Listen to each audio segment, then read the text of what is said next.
എല്ലാവർക്കും നമസ്കാരം. എല്ലാവരും സുഖമായിരിക്കുന്നുവെന്ന് വിശ്വസിക്കുന്നു.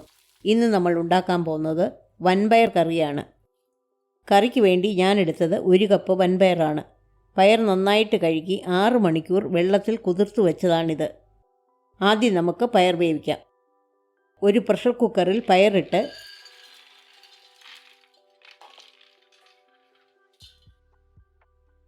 രണ്ട് കപ്പ് വെള്ളം ഒഴിച്ച്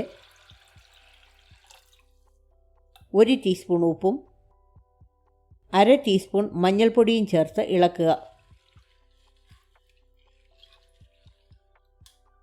ഗ്യാസ് ഓൺ ചെയ്ത് മീഡിയം ഫ്ലെയിമിൽ 1 വിസിൽ വരുമ്പോൾ ഗ്യാസ് ഓഫ് ചെയ്യുക.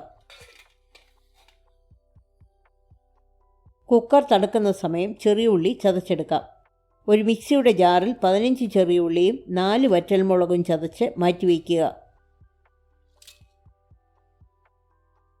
ഇനി തേങ്ങ അരയ്ക്കാനായി മിക്സിയുടെ ജാറിൽ 3/4 കപ്പ് തേങ്ങ ചിരികിയത്, 1/4 ടീസ്പൂൺ പെരിഞ്ജീരകം, 3 ചെറിയ ഉള്ളി, 2 പച്ചമുളക് ഇത്രയും ഇട്ട് അരയ്ക്കാൻ ആവശ്യമായ അല്പം വെള്ളമൊഴിച്ച് പേസ്റ്റ് പോലെ അരച്ചെടുക്കുക.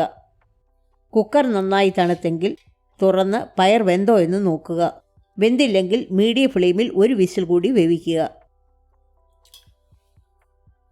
ഇനി കറി ഉണ്ടാക്കാനായി ഒരു കുഴിഞ്ഞ പാത്രം ഗ്യാസിൽ വെച്ച് ലോ ഫ്ലെയിമിൽ ചൂടാക്കുക. 1 ടേബിൾ സ്പൂൺ വെളിച്ചെണ്ണ ഒഴിച്ച് ചതച്ച ചെറിയ ഉള്ളിയും അല്പം കറിവേപ്പിലയും ചേർത്ത് 1 മിനിറ്റ് മൂപ്പിക്കുക.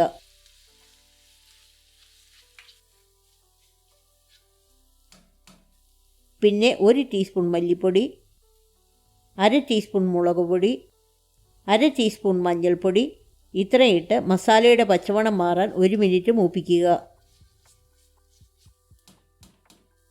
പിന്നെ തേങ്ങ അരച്ചത് ചേർത്ത് 1 മിനിറ്റ് വഴറ്റുക.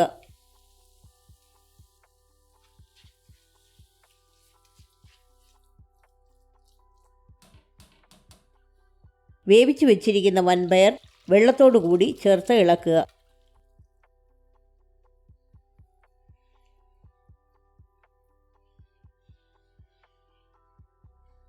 ഉപ്പ് കുറവുണ്ടെങ്കിൽ നിങ്ങൾക്ക് അല്പം കൂടി ചേർക്കാം. ചാറ് കൂടുതലാണെങ്കിൽ 1 മിനിറ്റ് കൂടി തിളപ്പിക്കുക.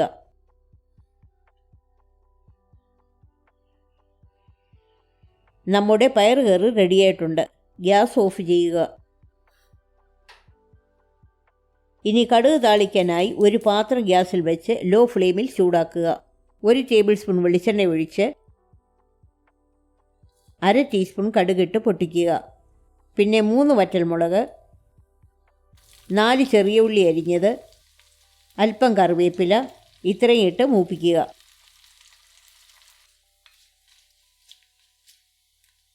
ഇത് കറിയിലൊഴിച്ച് നന്നായിട്ട് ഇളക്കി സെർവ് ചെയ്യാവുന്നതാണ്. ഈ റെസിപ്പി എല്ലാവർക്കും ഇഷ്ടപ്പെട്ടെന്ന് വിശ്വസിക്കുന്നു.